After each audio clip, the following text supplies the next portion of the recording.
माँ कहाँ चली गई थी आप? और अकेले इस ओर क्यों आई थी?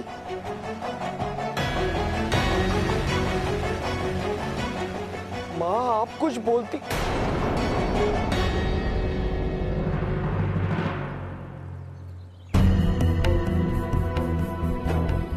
माँ, और आपकी मुट्ठी में क्या है? दिखाइए ना माँ, क्या है आपकी मुट्ठी में? मैं आपका पिता भी हूं और पुत्र भी, और माता पिता और पुत्र पुत्री के बीच कोई आवरण नहीं होता। दिखाइए ना माँ।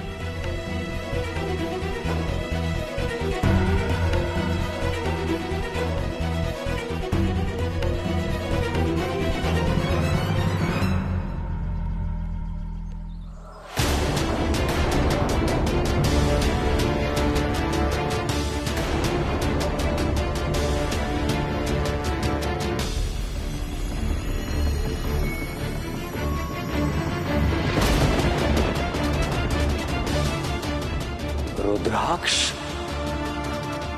बताइए माँ, ये रुद्राक्ष कहाँ मिला आपको?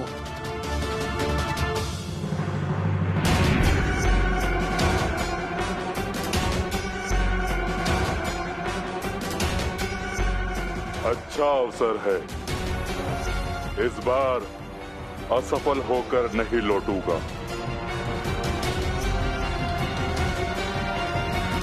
माँ कुछ तो बताइए, आपके पुत्र को जानकारी तो हो माँ। ये रुद्राक्ष किसने दिया आपको, कब दिया, कहाँ दिया, क्यों दिया?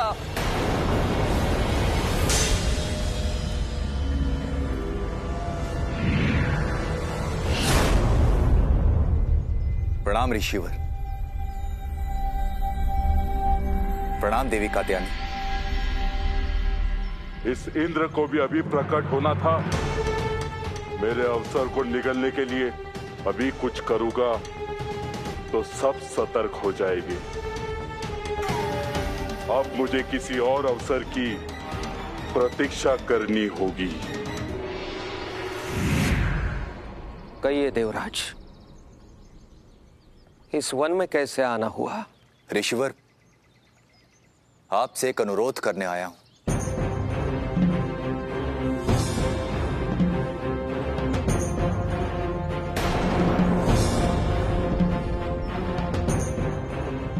देवराज, उचित यही होगा कि हम आश्रम चलकर ही वार्तालाप करें।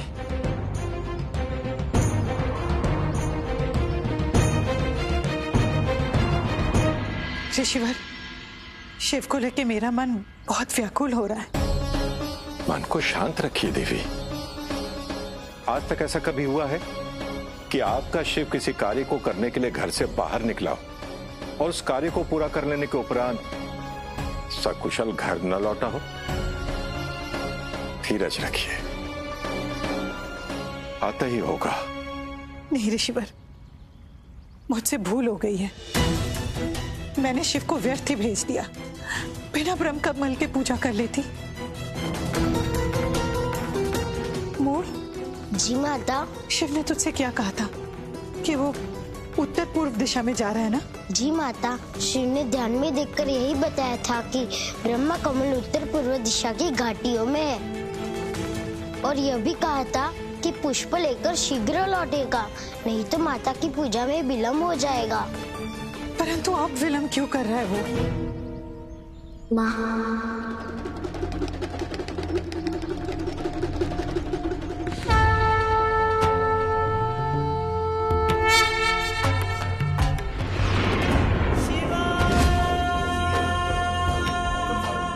शिव,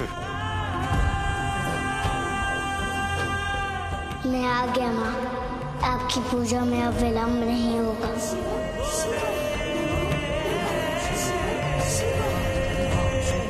मेरी पूजा में विलम्ब ना हो उसकी चिंता है तुझे, परंतु तेरे विलम्ब से मुझे जो चिंता होगी उसकी तनिक चिंता नहीं है। क्षमा कर दीजिए माँ। जानती है माँ, उत्तर पूर्व दिशा की उस वन में बड़ा आकर्षण था। विभिन्न प्रकार के पुष्प थे। अब मैं आपके लिए वहीं से पुष्प ला दिया करूंगा। माँ, पुष्प लीजिए।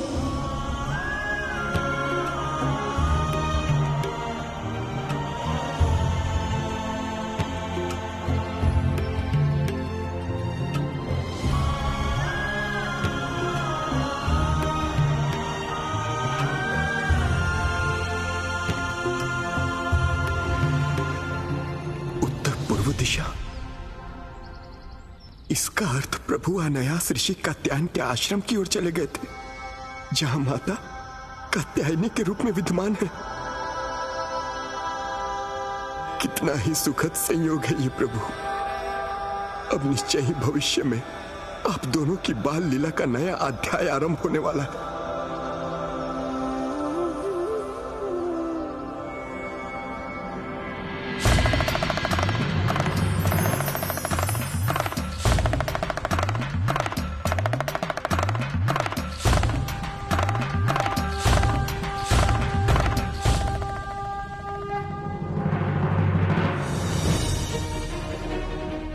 ऋषिवर, आपसे बस यही अनुरोध है कि इस ब्रह्मांड के संकट को समझिए।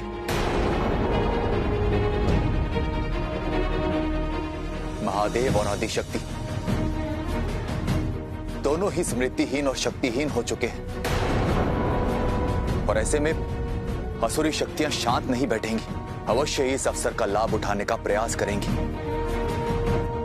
और ऐसे में यदि किसी असुरी शक्ति ने माता का अहित कर दिया तो इस ब्रह्मांड को विनाश के अंधकार में डूबने से कोई नहीं बचा पाएगा। इसलिए आपसे अनुरोध कि माता को मुक्त कर दीजिए और उन्हें वापस अपने स्थान पे भेज दीजिए।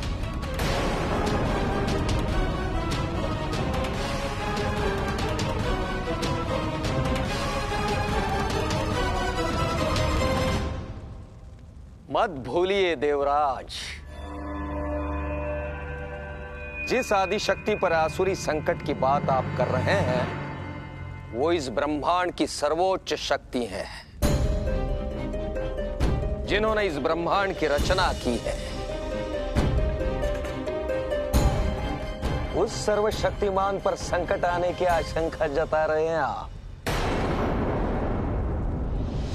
ऋषिवर, आप शाक्त हैं, इसीलिए ऐसा मानते हैं, जबकि वैष्णव और शिव अपने इष्ट महादेव और नारायण को ही सर्वोच्च सत्ता मानते हैं। और विडंबना तो यह है कि आदिशक्ति और त्रिदेव सबकी स्मृतियां सुप्त हैं, जिसके कारण उनमें और एक साधारण प्राणी में कोई अंतर नहीं रह गया है।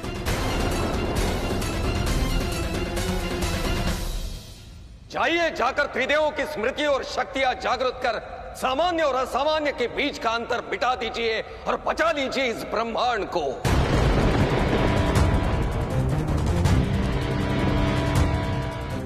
परंतु फिर कभी माता को मुक्त करने या वापस भेजने की बात मत कहिएगा। चले जाइए यहां से।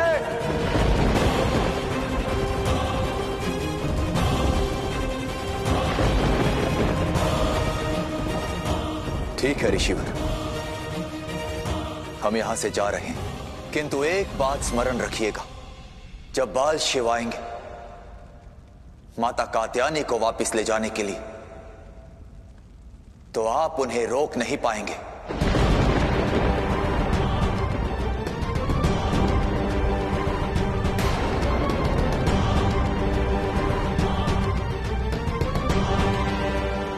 और वो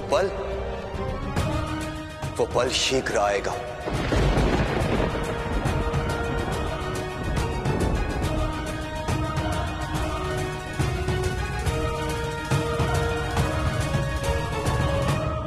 माता को तो मैं यहां से किसी भी प्रकार लेकर जाऊंगा ऋषिवर, चाहे मुझे उनका अपहरण ही क्यों ना करना पड़े, पर अवश्य ले जाऊंगा। क्योंकि माता आदिशक्ति ने जिसके लिए कात्यायनी का अवतार लिया है वे महिषासुर अब संसार का विशाल संकट बनता जा रहा है, जिसका संहार अनिवार्य है।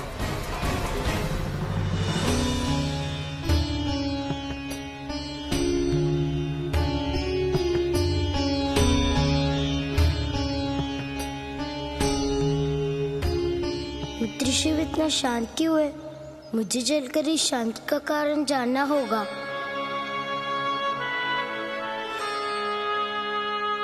मित्र शिव, बिना ध्यान के किस ध्यान में हो? किसी ध्यान में नहीं मोर। कहो, जब से तुम पुष्प लेकर आए हो बिल्कुल शांत हो। शांति में भी एक कोलाहल होता है मोर। मैं उस कोलाहल के बीच चिर परिचित स्वर को पहचानने का प्रयत्न कर रहा हूँ। मैं अपने भीतर के अपने उद्वेलन के कारण को जानने का प्रयास कर रहा हूँ मोर। कारण स्पष्ट है मित्र, तुम्हारे मन में मित्र के बाल रूप को देखने की उत्कट अभिलाषा है। उस स्थान पर जाकर भी तुम बिना देखे वापस आ गए, उसकी पीड़ा है। नहीं मोर, मुझे कोई पीड़ा नहीं है, क्योंकि मैं जानता हूँ कि संकल्प तोड़ने की पीड़ा से अधिक दुखदायी व्यक्तिगत पीड़ा नहीं होती। इसलिए तुम अपनी उस वेदना को दबाने की चेष्टा कर रहे हो, पर दब नहीं पाएगा मित्र। मेरी बात मानो, इस पीड़ा से मुक्त होने के लिए मन की इच्छा को पूरी कर लो। जाओ, जाकर देखाओ मित्र को। इस कार्य में तुम्हारा त्रिशूल तुम्हारी सहायता करेगा। मेरी इच्छा से सर्वोपरि माँ की इच्छा है। ना मैं उनकी इच्छा को तोड़ सकता हूँ, ना अपने संकल्प के बंधन को। इसका तुम दुख के भंवर में डूबते उतराते रहोगे। भावनाओं का ज्वार नैसर्गिक है मोर। समय पे आता है तो समय के साथ चला भी जाता है। मेरे दुख से तुम दुखी मत हो।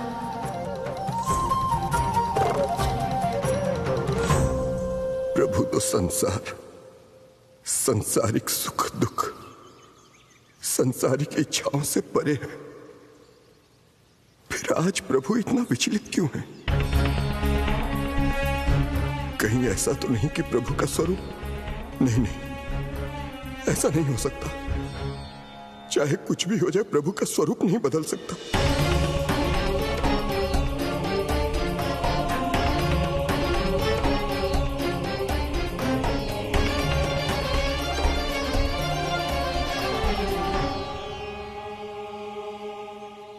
ब्रह्म कमल लेकर आने के उपरांत शिव के बदले हुए स्वभाव के सत्य को अब अस्वीकार नहीं किया जा सकता है नंदी जी। हाँ ऋषिवर, प्रभु का ये दुख अब मुझसे देखा नहीं जाता। नंदी जी, इच्छा की मृत्यु वस्तुतः व्यक्तित्व की ही तो मृत्यु होती है नंदी जी। सत्य कह रहे हैं आप ऋषिवर। प्रभु उसी स्थान से ब्रह्म कमल लेकर वापस आ रहे हैं जहां माता ने देवी कत्यानी के रूप में जन्म लिया है। जिससे इतनी प्रगाढ़ता रही हो नंदी जी, उसके इतने समीप जाकर भी उसे न मिल पाने का दुख भीतर से तो कचोटेगा ही ना। मन पर पड़ा बोझ सामान्यतः अभिव्यक्ति की प्रभाव में बहकर निकल जाता है, और यहां तो शिव अपने मां को दिए गए वचन के सम्मान में अपने दुख को व्यक्त ही नहीं कर पा रहे हैं। और दूसरी तरफ देखिए, देवी अनुसुईया इस परम सत्य को मानने के लिए तैयार ही नहीं है कि शिव को शक्ति से किसी भी मूल्य पर, किसी भी परिस्थिति में विलग या पृथक किया ही नहीं जा सकता है। और ये कितनी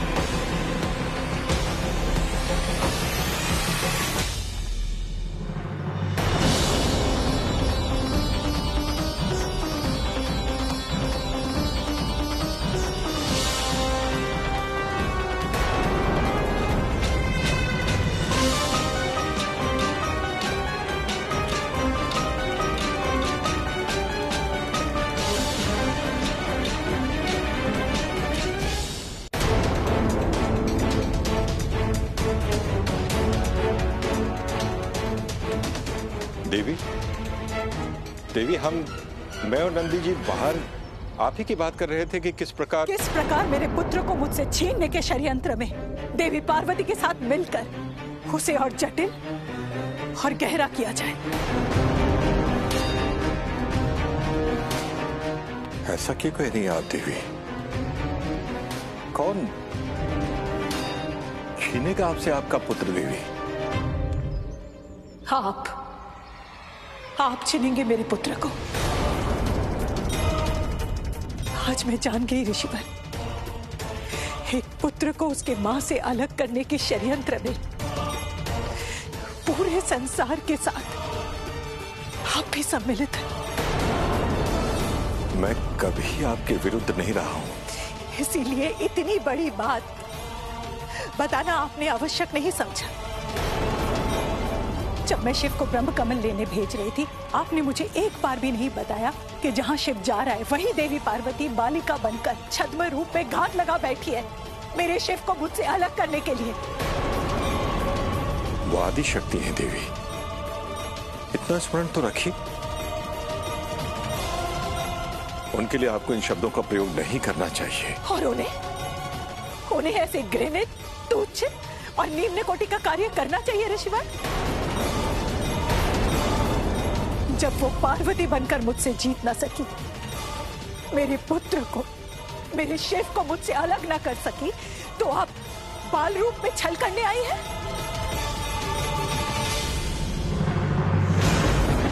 उनका केवल एकमात्र उद्देश्य है षड्यंत्र रचना,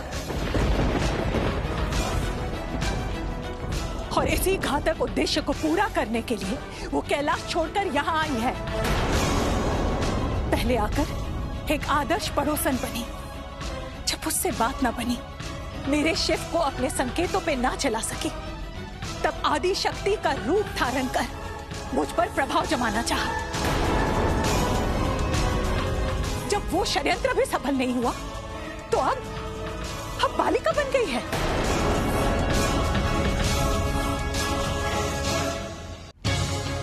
धिक्कार है उन पर, लज्जा आनी चाहिए उन्हें अपनी इस बहुरूपी होने पर। नहीं देवी, मेरी माता का तो केवल एक ही रूप है, जगत जननी आदि शक्ति का। और मेरी माता चाल भी नहीं चलती, बल्कि चाल को निरस्त करती है, चाल चलने वालों का नाश करती है, जैसे मेरे प्रभु करते हैं। आप तो उनका ही पक्ष लेंगे ना नंदी जी, आप उनके सेवक जो ठहरे। परंतु देवी पार्वती के पक्ष में दिए गए कोई भी तर्क उनके विषय में बनी मेरी धारणा और छवि को नहीं बदल सकता। आज के बाद मैं मेरे शिव को उनके प्रतिच्छाय से भी दूर रखूंगी। अब शिव नहीं जाएगा उस ओर। ये महासती अनुसुईया का अटल निर्णय है।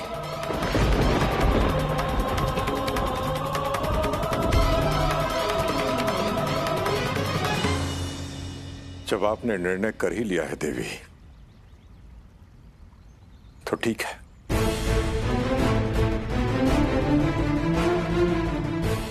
आपका ये निर्णय आप ही के शिव का अहित करेगा देवी। मैं सदैव ही इस बात से भयभीत रहा हूं देवी, कि कहीं ऐसा ना हो कि अपने शिव को शक्ति से लगातार दूर रखने का आपका ये बाल हट कहीं किसी दिन आप ही की कोई बहुत बड़ी अपूर्णीय क्षति न कर बैठे।